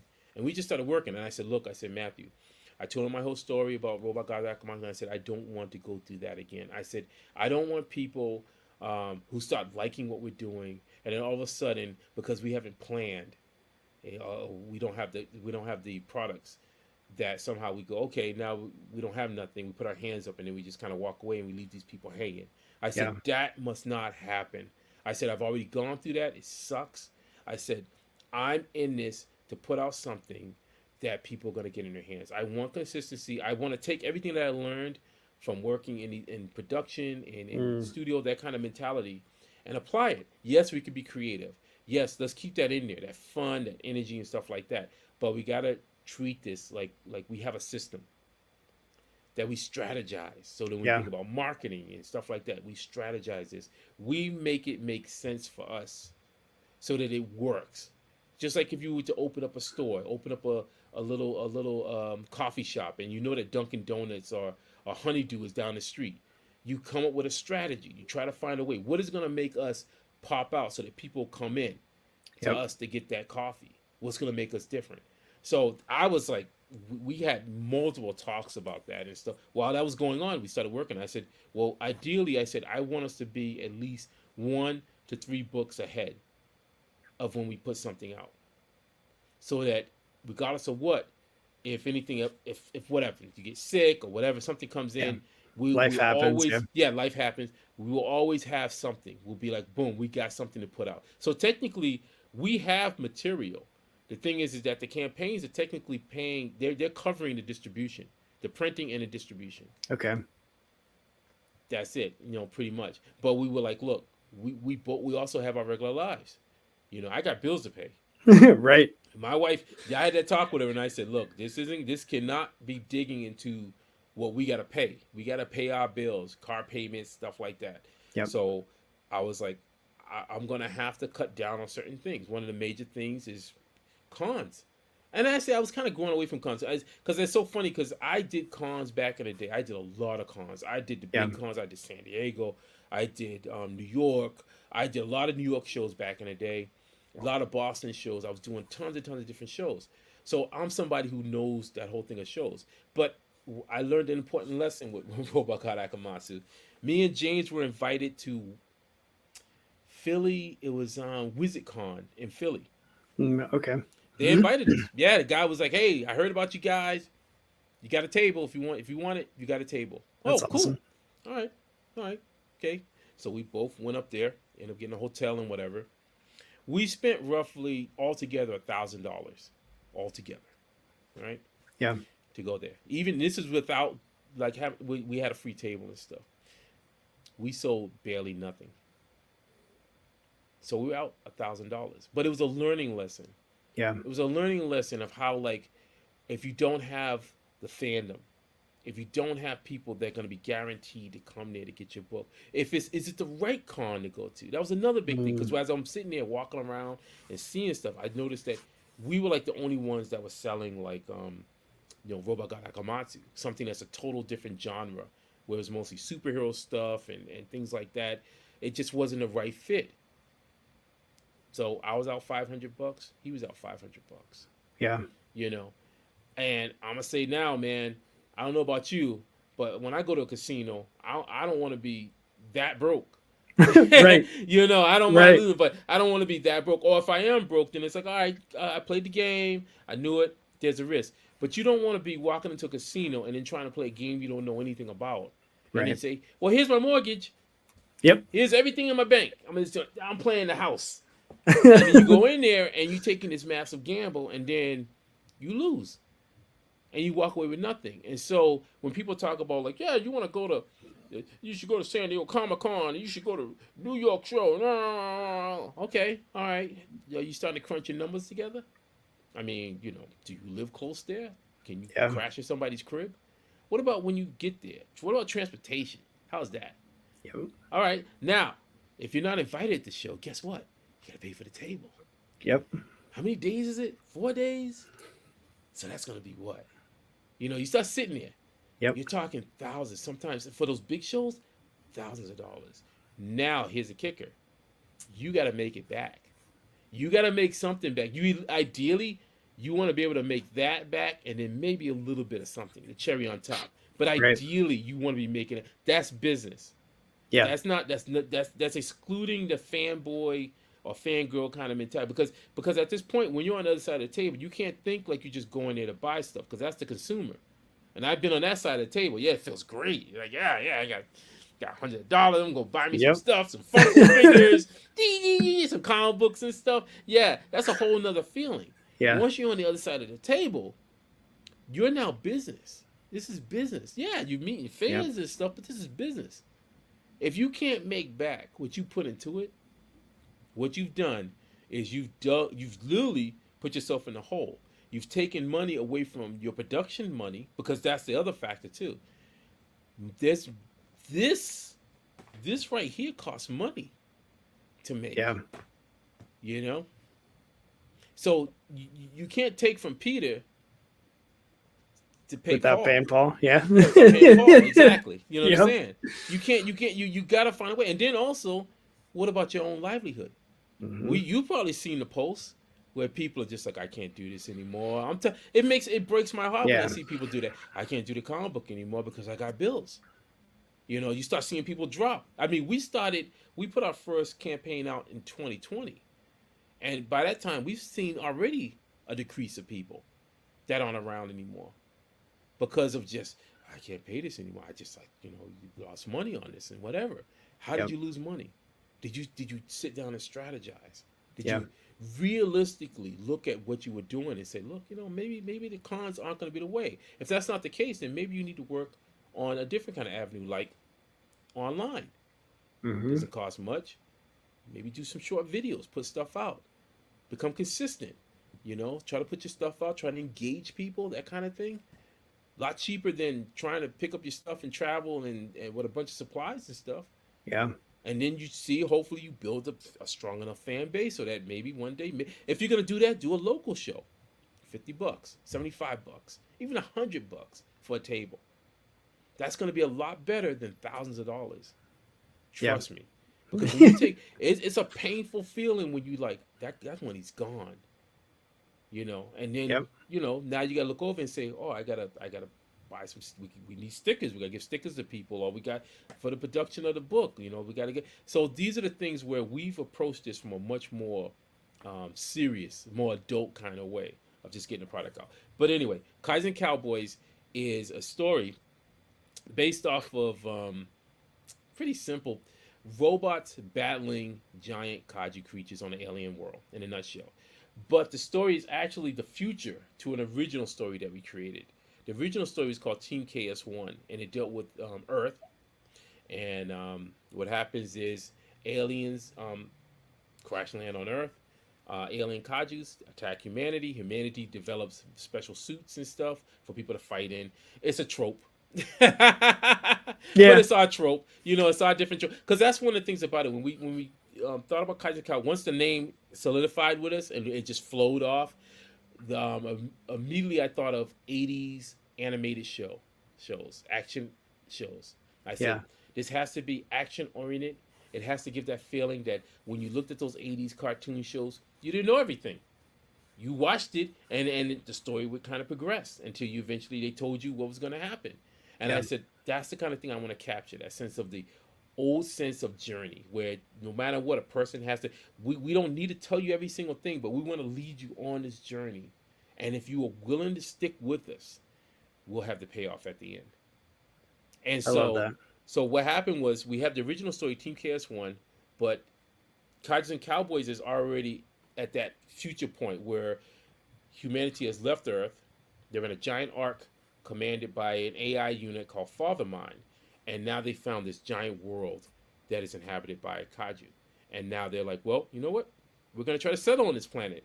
And they created the Hunter Bots. The Hunter Bots are pretty much robots that go out and kill kaiju to protect the other robots that are building these settlement cities for the last remnants of humanity, which are the humans that are on the ark frozen, waiting to be thawed, thawed out and stuff. So that's, in a nutshell, that's what it is. But the deeper story, different meanings behind it, is that we wanted to hit on the old tropes of the West. I love the West, the stories of West. I love Westerns.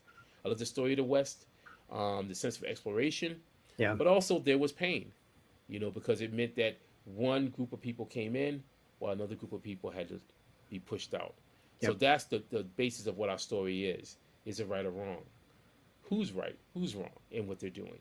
Are the Kaijus, what are they doing? Defending themselves against these invaders? You have to read it to see. But that's the basis of it. Yeah. Yeah. That's great. So speaking of like trying new things out, I've been trying out a new segment thing where I just do quick Okay. hits. All right. So very quickly, and again, first thing, just hit it to me. So I noticed that you've got heavy blacks and very bright colors. Yes. Did you have the posters that were popular in the 90s and early 2000s where it was like the black light? Did you have a black light room? I didn't have a black light room, but I remembered growing up in the 70s. Like, again, I was born in 1970. Yeah. So I remember seeing those kind of posters. My mother used to have murals on the actual apartment walls. These beautiful murals, like cool. Good Times, those kind of things, beautiful pictures. Yeah. And I remember the colors were very bold, strong line work. I loved strong ink lines. I love the bolder. I like a little bit of thin lines as well, line weight and stuff like that, but I love strong colors. I think comic books, boy, man, when I would go into a comic book shop, whew, you would just see these beautiful, strong, vivid colors just calling to you, and you go, oh, God, I gotta get over there, you Gotta know. see it. Yeah, So that was the main thing. I was like, I wanted to make sure that if our books were on an actual shelf, they would stand out from the rest. that's great. 30 plus years you've been doing art. Yes. What's so I know you've got, I saw on Twitter, because that's what I'm calling it All forever. right. You've got a Redbubble store now. You also Yes. do eBay stuff. Yes. The eBay Tell one. me Yeah. about that process. Yeah. I was on eBay years ago. The funny part is that I was on eBay years ago, and I'm talking like early 2000s. Okay. Just because it was funny because I was going through a transition period. I was dating someone, didn't turn good. I had just moved, came from a big trip from Europe, and it was right around after 9/11, Mm. you know. And something happened with like advertising, like things started slowing down, and that was the first time in my life where I started freaking out. Like I was like, oh my God, something's messed up. And a buddy of mine who was an artist, he was like, I was like, dude, I don't know. I literally was saying, dude, I may have to work at McDonald's, and like that kind Yeah. of thing, that fear. And I had just got an apartment and stuff like that. And he said, Frank, he said, what are you talking about? And I said, I don't know, dude. And he said, Frank, we both went to school. You're an artist. He said, artists draw. He said, so, get off the phone and start drawing. And so eBay was just in its, still was doing this stuff in infancy and stuff. And I jumped on it and I just drew. I drew stuff. I drew all kinds of different characters, whatever, sold. And I kept selling stuff, selling. And eventually advertising came back and I was doing some big jobs and whatever, but I kept my eBay store and I started getting into like buying. Like that's when people talk about collecting. I got into like collecting original artwork. I love original artwork. And I got really good at it. I was like buying original artwork. I would flip stuff. Some stuff I would keep, but other stuff I was like, I know I'm gonna flip this. And I'd say one of my biggest scores was I don't know if you remember Shane Glein. I don't think so. Shane Glein did a lot of stuff on him. He was a story. I believe he did storyboards, but also concept artist on Kim Possible. Okay. Yeah. He did okay. that. He worked on Batman, the Batman animated show, and some other stuff. But he decided to get rid of a ton of his artwork, like a massive lot of his artwork, drawings from those shows on the eBay thing. And it was just me and this one guy, and I beat that guy. It was like over $2,000. It was like $2,000 or something, and I beat him. And because I was like, man, if you get this, I know I can make more. I can double, triple, that kind of thing. And I did because at that point I was just sort of parsing stuff out.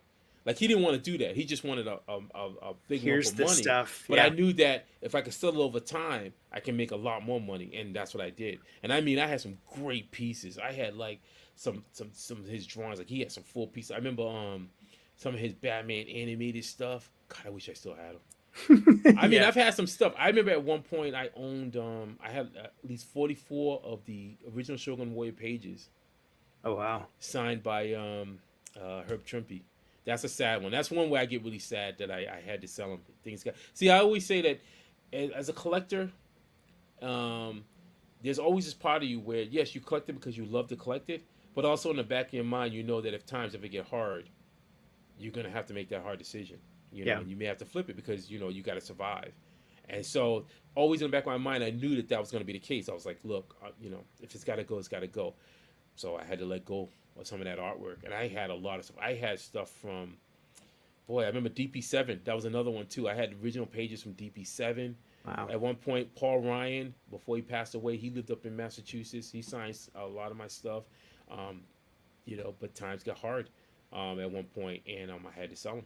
So I've always been like a person who can hustle and know how to do stuff. But anyway, at the high point, I had my eBay store, and then I just stopped. I just was like, all right, I'm good, and I stopped using it for a while. And then just this year, I decided to dust it off and reopen it, and said, okay. So dusting that off and reopening it, it's been really good. I've actually been able to get back up to speed with it. Now the Redbubble one, I decided to do that again. That was like a spur of the moment kind of thing. Where I was like, man, I've heard about Redbubble, so let me just try it out. And I did. Yeah. And I got stuff up there. Had a few sales of it, but I haven't been really pushing it too much. But there's stuff there if people like it. Head on over if you like it and stuff. But yeah, but that's the thing. When you start trying to juggle different things, it's like, yeah, you got that store and then you got the eBay, and then it's like, I got to work on other stuff. So it's kind of Yeah, so it can be a so lot. Yep, for sure. it can be. It can be. So, kaiju, Godzilla obviously is Hmm. the best kaiju there is. Ah, What Gamera. what's what's your favorite Godzilla movie? Hmm. Oh man, I say favorite, the one that really draw me. Oh man, you only said one. Yep, sure did. I know, All I'm right, such a jerk. I'll say. All right, then I'm gonna go for it. I'm gonna say Godzilla versus Megalon Okay, all right. because I had Jet Jaguar in it. Yep, that makes So sense. I'll go with that one. But if I was to say another one, the one that's really at the top of my head, Destroy All Monsters. Yeah. Whew, that opening. Dun, dun, dun, dun, dun, dun, Yep. dun, dun, dun, dun, dun. Oh my god, I sit there, man. I'm just like, I Yeah. love that music. Oh, Destroy All Monsters is amazing. Oh, Yep. but I love them all. Again, that's the same thing. I'm a huge Showa era. I think that's the high point of what Toho was. Yeah. And the funny thing that I'm loving that Legendary's doing, I saw it early on. I said, what Legendary's doing is that they're doing the Showa era. But what's even smarter, and I know it's gonna be there's many out there who aren't gonna like is gonna like what they're doing, but I understand it. They're focusing more on Kong. Yeah. Why? Because it costs a lot of money to license Godzilla and those other characters. Because Yep. Toho is insane about their characters and IPs. And guess what? It costs money. It's down to money. And so the Yep. thing is that I'm so happy that they're actually moving toward making, because Kong is our kaiju, and they're doing Yeah. cool things with Kong, and I'm like, more power to them, man. I got to be honest with you. I love the G14. I love Godzilla 2014. I love the Godzilla they've done, but I can see that they're slowly making the moves, and it's happening. I found Kong's story to be much more engaging. Like I want to watch more Kong. Yeah. You know, I'm like, yeah. I will say that I love Godzilla minus one. I hope that if this is the case, that Japan is deciding to do more of the Godzilla minus one and start and really stick with it. That's Yeah. the problem. They don't stick with Right. things. They immediately get a new director and start on a whole new tangent.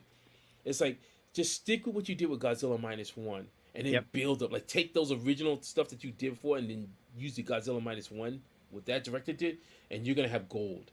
Yep. Like I actually would love to see that.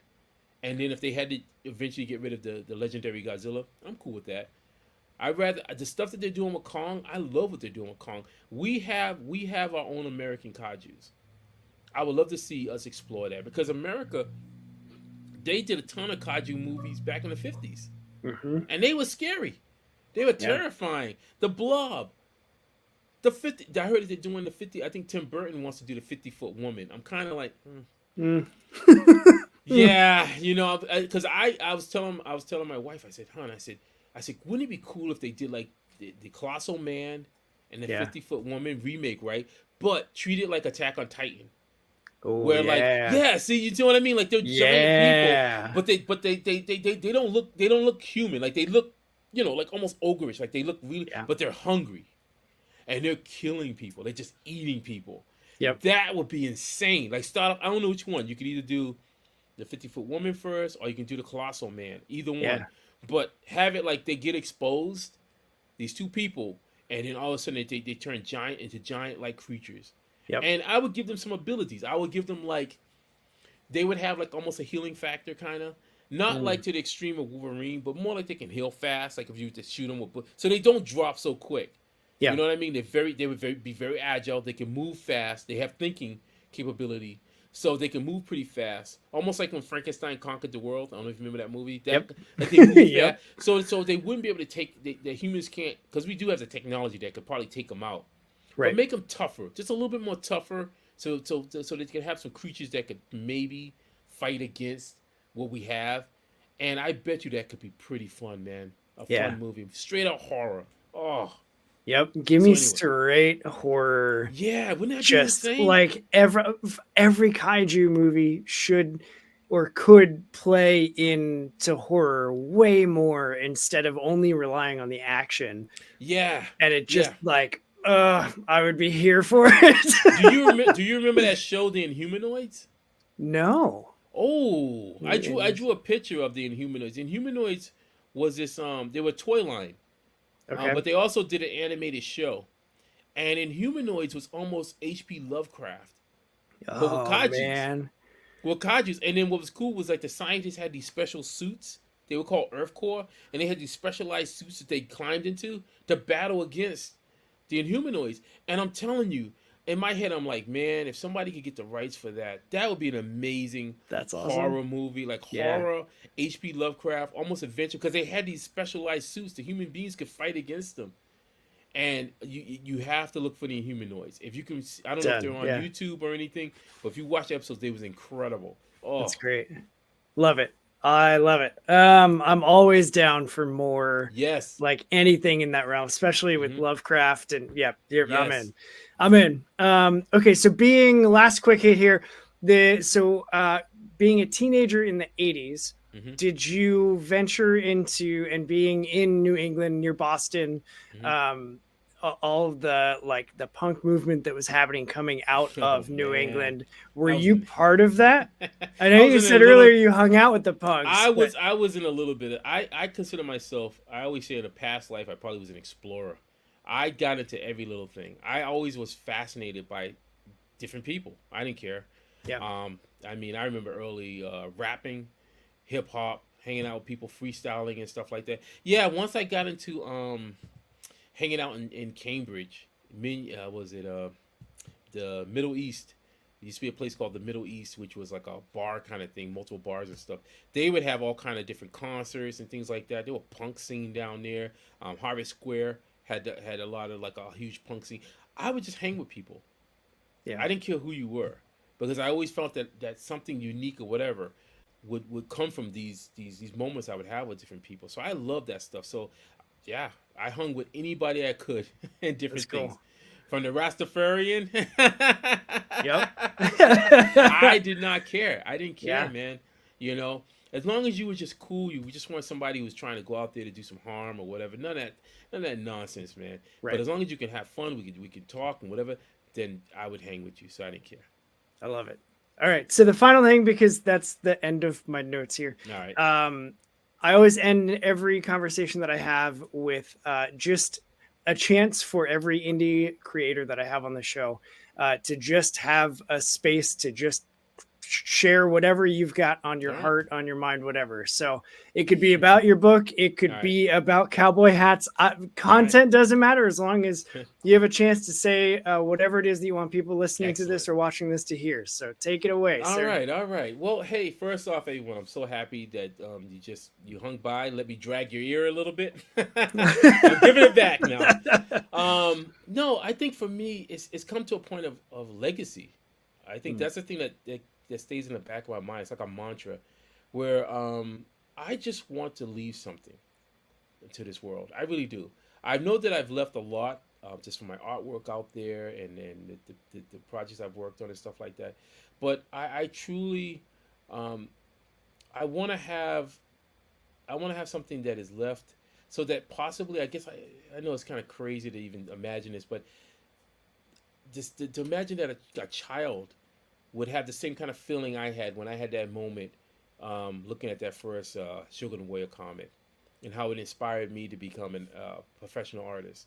That maybe that my work, be it Kaijus and Cowboys, Robagat Akamatsu, or any future stuff I work on, that they can look at it and just get inspired to want to do their own thing, to do their artwork or whatever. Not to try to emulate what I'm doing, but to just say, hey, look, this is something that's different, unique, and I want to do something different and unique. Um, I have always loved this genre. Um, I've it's a tough genre, a niche genre in the field of comic books, because we know that superheroes, we know that people love superheroes, we know that people love fantasy, we know that people love horror.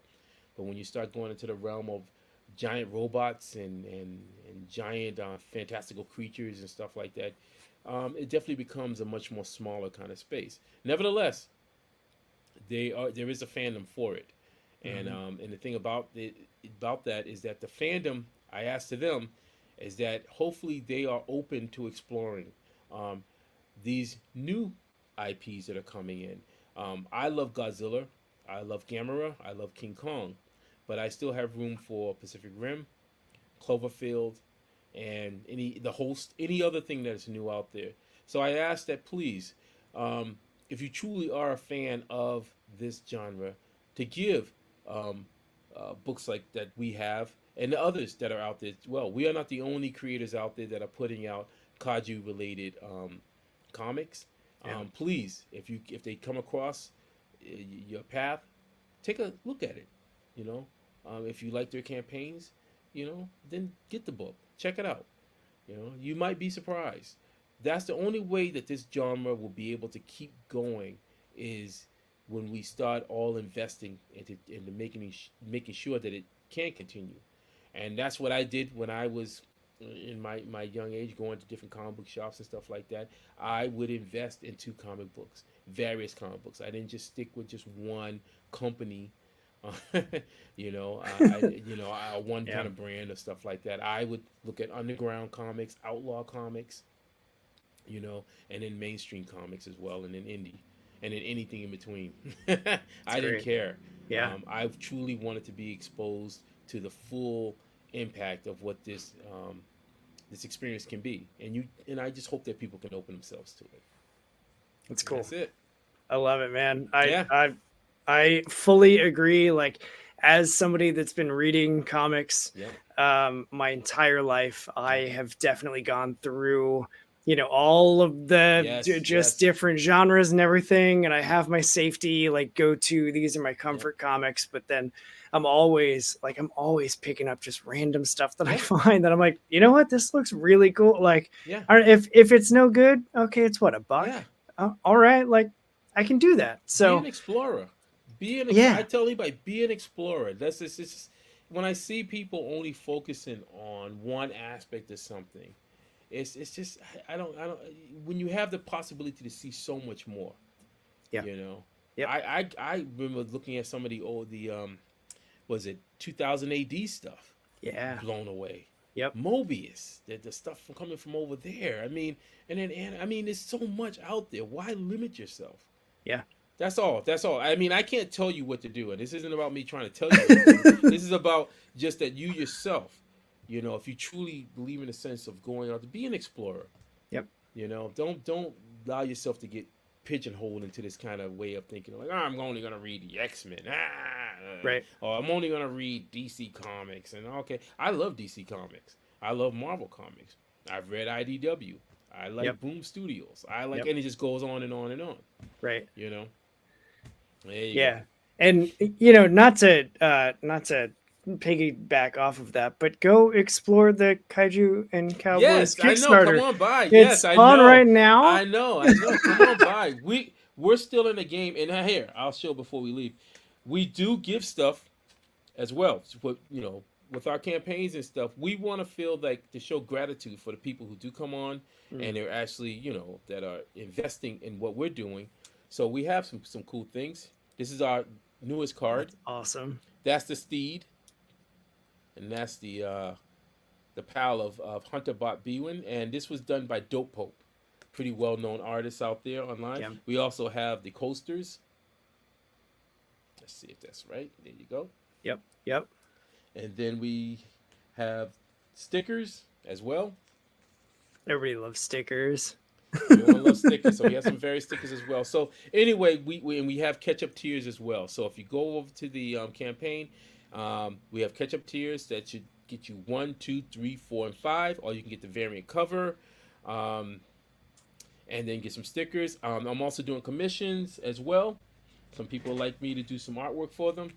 Now, when we do the artwork, you can choose you can have me draw. I've drawn various characters on these. It's nice when I get to draw my own character, Hunter Bot Bewin.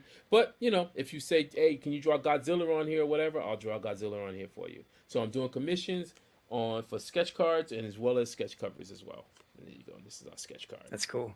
And to keep things simple for anybody that's consuming this podcast, I have the Kickstarter campaign linked in the description. It's super easy. You're active on Twitter. Are you Instagram too, right? I'm on Instagram. I'm on TikTok. I'm on, and it's easy because it's Frankie B. Washington. I love it. Frankie B. Washington is me. You see this face? This is the face. Yeah, that's one of the things I remember my teacher told me in our school. He said, you use your name. Yep, He said, aliases, no. People got to know who you are. And I've always stuck with that. that's So cool. this is the real Frankie B. Washington. I'm over on TikTok. I'm over on Instagram. I'm on Facebook. I'm on Twitter X. I'm on Threads. I'm all over the place. You're doing So all the things. I do see you pop up all the time, like on all the socials. I'm like, man, that dude that never stops hustling. that comes from that advertising. Because think about that. It's advertising. A little secret is about consistency. Yep. There's a reason why you see ads constantly. Your mind, you look at it and you go, "Oh, I've seen this ad, whatever." But subliminally, you're soaking it in. So eventually, you go, "Yeah, I saw that." You be like, "Yeah." Like if you see this symbol, you go, "Yeah, I saw that gear design somewhere." It's like Mm-hmm. Kaijus Cowboy. You know, from the name itself to the gear, everything was thought out. We're constantly thinking of that sense because we want people to think about us. That's cool.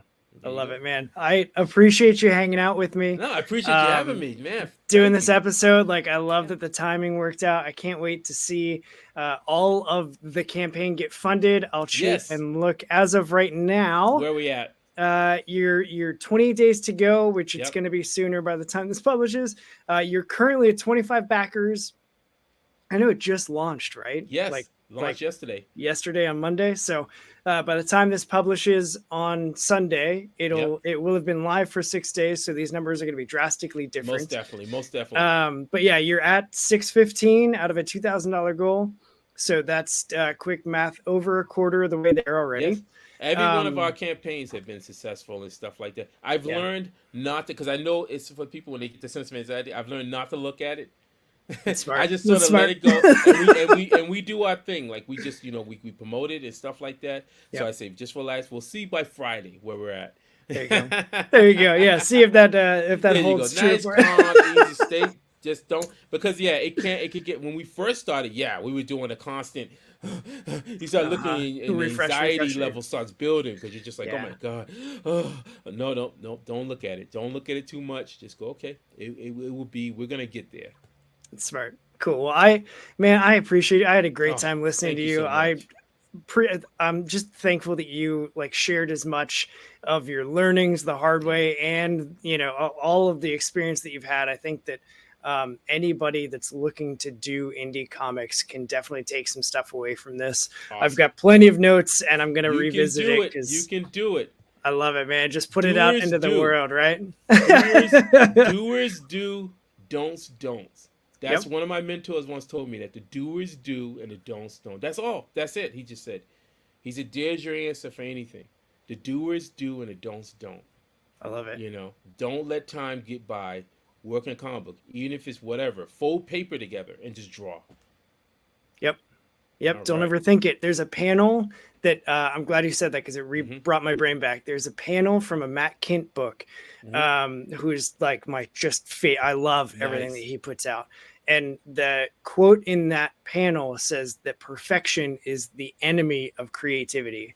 And I was just like, yo, I'm taking a picture. I'm saving it in my photo roll as a favorite. Like it, because I'm a perfectionist and I revisit that panel all the time because it's true. Like you just have to stop worrying about the perfect whatever, because no one knows what perfect even looks like, and just do the thing. So I get it, man. I get it. When I first started out, in my 20s, that's where my head was too, because it was like, oh, I got to do, and then you don't even know because it's not perfect. It's never right. The thing about it is that you have to get to a point of comfortability. That's what I do with my work. I go, like, I've learned to bless my work. Like, it's just, now I'm not saying I actually bless it with holy water.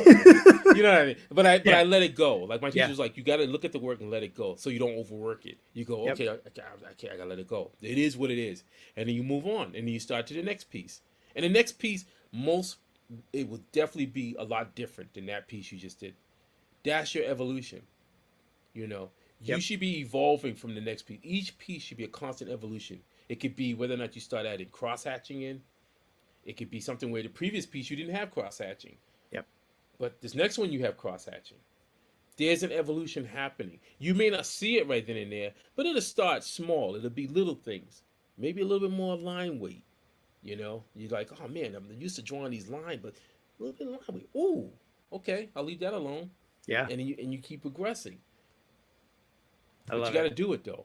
You got to do it. You got to Yeah, do it. you got to do it. That's right. So I'll make it easy for you. We're going to end this here. All right. And I'm going to say, as any good podcast should have a good tagline, I have a tagline. And mine is, that's it for this interview, punks. Now go do what's good for you and explore.